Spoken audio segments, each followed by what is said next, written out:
Je vous propose aujourd'hui une rencontre avec Pascal Boulanger, tout nouveau président de la FPI, la Fédération des promoteurs immobiliers. Pascal Boulanger qui a succédé en juillet dernier à Alexandra François-Cuxac. Les grands entretiens, un podcast Imo Week. Pascal Boulanger est originaire du nord de la France. Il a été président de la FPI Hauts-de-France de 2012 à 2015, avant de devenir vice-président trésorier de la Fédération nationale.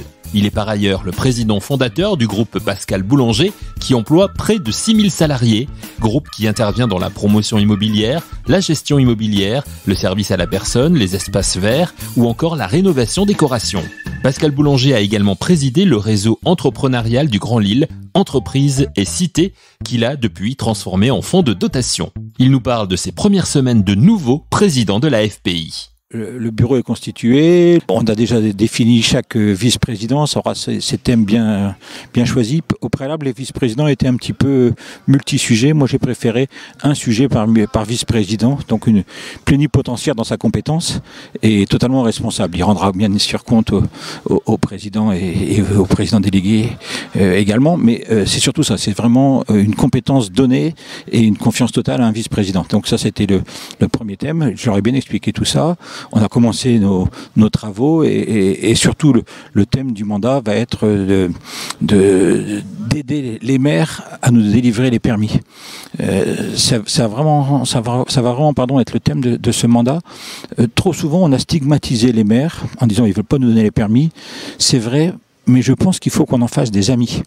C'est-à-dire que s'ils ne nous donnent pas les permis, c'est pas par envie de nous embêter, c'est parce que c'est la population qui ne veut pas. Et donc aujourd'hui, les maires étant élus avec un mandat d'une population, on les comprend s'ils refusent ces permis. On n'est pas d'accord, mais on comprend. Donc nous, tout notre rôle de ce mandat, ça va être de faire aussi admettre l'acte de construire à la population. Mon slogan est « L'acte de construire est nécessaire, utile et noble ». Et on va le démontrer pour que la population accepte que les générations à venir aient le même confort que les générations actuelles, parce que souvent les gens refusent les constructions en face de chez eux en préférant des arbres, mais vous remarquerez que ces gens-là vivent aussi dans des beaux logements et pas dans des arbres. Donc cette schizophrénie, moi j'en ai un peu assez, de cet égoïsme de la population qui non, pas de logement, point virgule, pour les autres. Donc ça non, donc voilà le thème du mandat. Ça veut dire quoi? Ça veut dire qu'auprès des maires, il faut faire encore beaucoup d'informations, de pédagogie? Mais je pense qu'il faut les aider. Moi, je pense vraiment à peut-être avoir proche de la FPI, pas forcément à la FPI, mais proche de la FPI, un think tank de personnalités incontestées et incontestables, qui ne sont pas forcément du logement. Ça peut être des philosophes, ça peut être des universitaires, des académiciens, ça peut être des gens qui doivent faire admettre à la population que cette schizophrénie n'est plus possible. Tout le monde rêve d'être soigné par le SAMU et qu'il arrive rapidement s'il a un problème. Mais quand vous êtes avec vos amis, vous n'avez pas envie d'entendre le bruit des ambulances. Oui, mais parce que c'est pour le voisin. Mais quand c'est pour vous, c'est pas grave. Tout le monde rêve de prendre le TGV pour aller en vacances ou chez des amis ou pour le boulot. Mais quand le TGV, la rame de TGV passe à 1 km de chez vous et que vous l'entendez, vous râlez. Et pareil pour l'avion, etc. Mais non, pour le logement, moi je ne l'admets pas. Le logement est un bien fondamental. Je le répète, il est nécessaire, utile et noble de construire. Je ne peux pas admettre qu'une population bien logée, en plus, parce que souvent les gens qui râlent dans les communes, c'est pas ceux qui n'ont pas de logement, hein. C'est ceux qui vivent bourgeoisement. Et moi, j'ai rien contre les gens qui vivent bourgeoisement, mais qu'ils admettent aussi qu'on puisse construire à 50 mètres ou à 100 mètres de chez eux, et qu'ils n'aient pas ce plaisir égoïste d'être les seuls à pouvoir avoir un logement. Donc c'est ça mon sujet. Ce constat avec les maires, vous l'avez fait parce que vous êtes allé les voir. En fait, vous avez fait un tour de France? Alors, j'ai fait un tour de France pour ma campagne électorale, du 1er janvier au 30 avril, et j'ai vu les 18 régions, ou 17 sur 18 régions FPI, de la Fédération des promoteurs. Soit par déplacement, mais surtout en visio, parce que Covid oblige. Et à chaque fois, c'était amusant. Moi, je venais avec ma petite valise des 7-8 idées de mon mandat, et j'ai toujours été très bien reçu. Et mes amis présidents de région et adhérents de la FPI disaient « Pascal, oui, d'accord, c'est bien ce que tu nous dis, c'est vrai, mais il faut que tu comprennes que dans ma région, il y a une particularité. Depuis les dernières municipales, les maires ne veulent plus signer les permis de construire. » Alors quand on vous dit ça une fois sur 17 ou 18 régions, vous dites « Bon, ben, ok, sauf qu'on me l'a dit 17 fois sur 17. » Et donc je suis convaincu que les autres sujets qui restent des sujets d'actualité sont devenus des sujets complètement secondaires.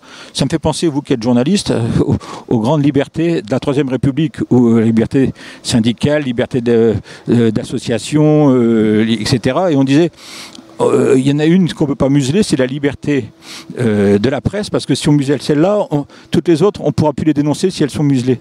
Et donc c'est pareil, ça sert à quoi de se battre sur les autres sujets si on n'a pas les permis de construire? Nous, c'est notre matière première. Si on n'a pas le permis de construire pour faire nos immeubles, tout le reste, les logements sociaux, les recours, les fouilles archéologiques, il n'y a pas de sujet, puisqu'il n'y a pas de permis. Donc vraiment, je suis en train de mettre les autres sujets plus en deuxième partie de mandat, et j'espère bien que la première partie de ce mandat pourra faire comprendre à la population française et aux élus qu'on ne peut pas continuer comme ça. L'acte de construire est nécessaire, utile et noble. C'est le slogan de mandat choisi par Pascal Boulanger pour mener une action auprès des maires pour les inciter à signer plus de permis de construire, pour permettre aux promoteurs de construire plus, comme le souhaite d'ailleurs la politique gouvernementale actuelle. Mais comment expliquer cette hausse de la réticence des élus locaux à signer des permis de construire? Alors, ça a toujours été le cas, mais la plupart des élus passaient au-dessus de cette peur.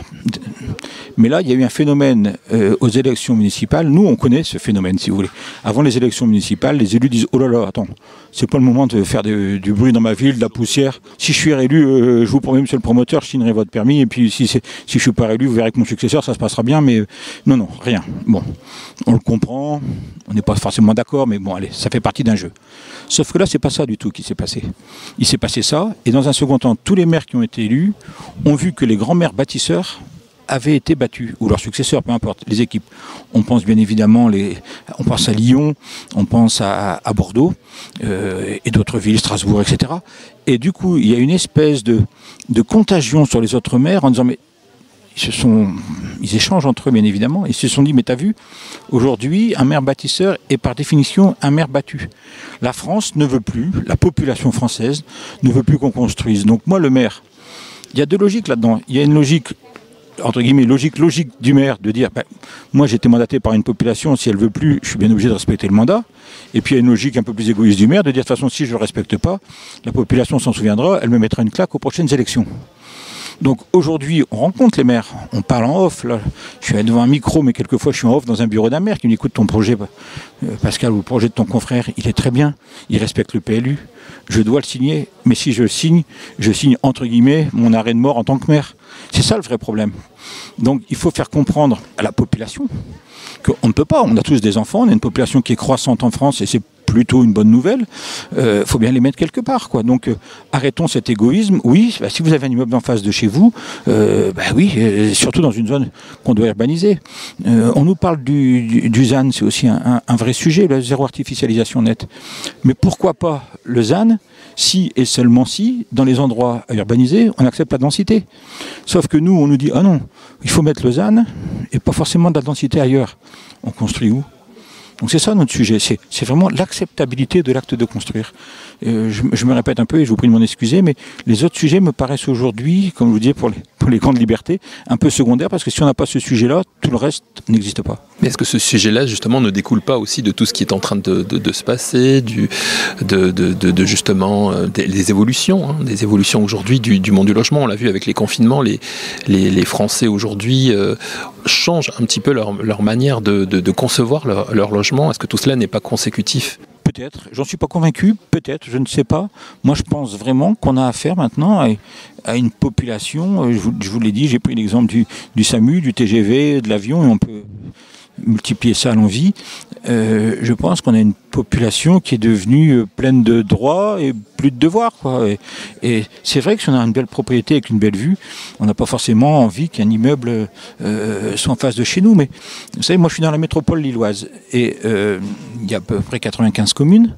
Et chaque fois qu'on voit un maire, sur les 95, il y en a les 4/5e qui vous disent « Oh mais moi je veux garder l'esprit village ». Et quand ils sont plus maires, mais conseillers communautaires, ils disent on veut être la grande métropole de France ou la grande métropole d'Europe, parce que nous on a un grand CHR, parce que nous on a 17 multinationales qui ont leur siège, on a des grandes écoles, on a la plus grande université de France, etc.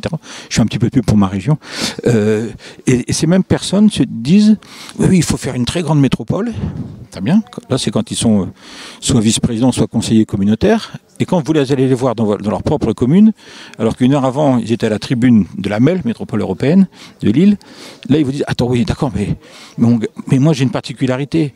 Ma ville doit rester esprit de village, donc pas d'immeuble. Donc, on ne peut pas vouloir avoir un très grand CHR, des très grandes écoles, des grandes écoles privées, des universités, des lieux de culture, etc., tout ce qui est le confort d'une métropole. Et garder l'esprit village, c'est ça c'est là-dessus que je suis en train de me battre en disant attendez, qu'est-ce qu'on veut quoi. Mais en centre-ville d'une métropole, pourquoi pas monter en R+8 ou 9 alors que des fois on nous dit ah non pas plus que R+3 et après on nous dit on n'étale pas, qu'est-ce qu'on fait de la population. Ce sont des questions fondamentales, basiques, j'ai pas envie d'entrer dans des débats très complexes, mais ce sont des questions de fond. Pascal Boulanger qui évoque, en parlant d'immeubles, l'idée de la verticalisation, cette idée dont on parle beaucoup dans plusieurs grandes métropoles qui manquent de foncier, à savoir de construire la ville sur la ville.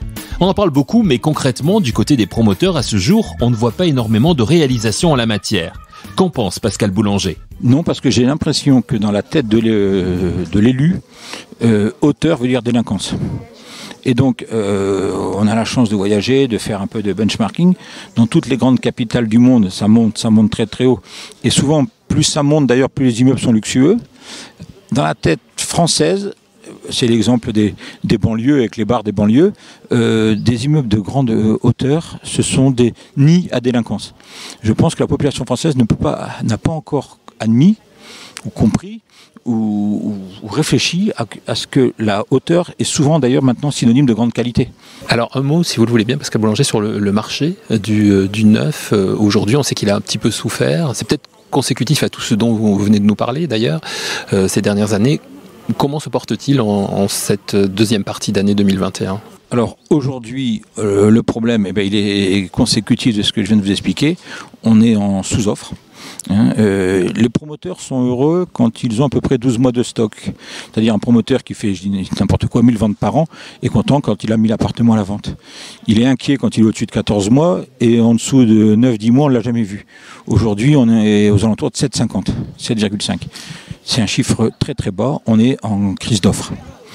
Fondamentalement, on a une demande qui a un petit peu baissé suite au Covid, certaines choses, mais la demande reste supérieure à l'offre et surtout à la mise en vente.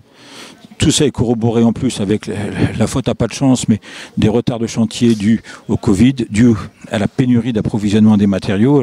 La Fédération du bâtiment nous en parle régulièrement et on est solidaire de leurs décisions. On travaille beaucoup avec eux là-dessus. Donc ce qui va se passer, c'est si on ne met pas de logement à l'offre, si la demande continue à être bonne, moi je suis assez inquiet sur les prix. Parce que ce que les opérateurs ne vont pas faire en quantité, ils essaieront de le faire au moins sur leur marge, parce qu'il faut bien qu'ils vivent. Donc attention, remettons à l'offre pour éviter une surenchère des prix. Quand la ministre du Logement annonce ces derniers jours dans la presse la construction de 120 000 logements neufs, plus 30 000 l'année prochaine, c'est réel, c'est réaliste, qu'est-ce que vous avez envie de lui dire ? Et moi, j'ai envie de lui dire que, d'abord, on la rencontre régulièrement, et je pense qu'elle est un petit peu dans notre philosophie. Elle trouve effectivement qu'il n'y a pas assez d'offres. Bon, mais vous savez, cette France est assez complexe quand même. Allez, on va tous dire, on a un État, déjà, qui met le ministère du Logement sous le ministère de la Transition écologique. Bon, avec une ministre de tutelle de la ministre du Logement qui n'est pas forcément dans le développement du logement. Donc la ministre du Logement, elle doit avoir, je ne vais pas me faire une amie en disant ça, mais elle a une position un petit peu ambiguë parce que je sais qu'au fond d'elle, elle est pour le développement du logement et que forcément quand le gouvernement dans lequel elle est vient dire il faut le ZAN, il faut ceci, il faut cela, c'est plus complexe. Bon, ça c'est le premier sujet. Et deuxième sujet, c'est on peut peut-être en vouloir un petit peu quelquefois à M. Montesquieu, c'est la séparation des pouvoirs, où l'État vous dit mais si, il faut construire, et le maire dit ok. Depuis la loi du 22 mars 82, si je ne me trompe pas, du 2 mars 82, c'est moi qui signe les permis, et le PLU me permet, mais je ne signe pas le permis. Et donc vous avez un État qui va pousser, et un maire qui dit « moi je m'en fous, je ne signe pas le permis ». Bien, alors il y a des recours, on peut aller demander au préfet l'annulation de l'arrêté, on peut demander au tribunal d'annuler l'arrêté de refus du maire, etc. Mais on est dans ce pays a été fait comme ça, où je vous dis, là il y a un État qui est à la fois constructeur et pas, et des maires qui disent « oh là là, moi j'ai pas trop envie de signer ». Donc on est à une position compliquée. Et on l'a compris, l'objectif de votre mandat aujourd'hui, c'est ça, c'est d'amener les maires à signer plus de permis. Alors j'ai pas envie de dire amener, aider. Parce qu'amener, il y aura un peu un rôle autoritaire. C'est aider à faire comprendre à la population, pour que les maires disent à la population. Vous savez, regardez l'exemple des soignants avant le Covid. Les soignants sont passés d'une profession un peu ignorée à une profession applaudie. Moi, je ne demande pas à ce qu'on soit une profession applaudie. Pourtant, on pourrait, ce qu'on fait, c'est aussi bien que loger les gens, c'est aussi bien que les soigner. Mais simplement que la population comprenne qu'elle ne peut pas rester sur cette position. Moi, j'ai un beau logement, donc toi, tu n'en auras pas un. Non, je ne suis pas d'accord. J'ai pas envie de jouer à ça. C'est un sacré défi quand même que vous mettez. Énorme, parce que c'est un changement de population, un changement de paradigme dans la tête, oui. Mais c'est plus compliqué qu'une loi fiscale, je suis d'accord avec vous. Mais on n'aura pas le choix. Si la population ne veut plus qu'on construise, les maires n'auront plus les permis. Et qu'est-ce qu'on fait? Et en plus, ça n'a aucun sens. Merci à Pascal Boulanger d'avoir accordé à Imo Week son tout premier entretien en tant que président de la FPI, Fédération des promoteurs immobiliers. Merci à vous d'avoir suivi cette émission et rendez-vous très vite pour un nouvel épisode de Les grands entretiens, un podcast Imo Week.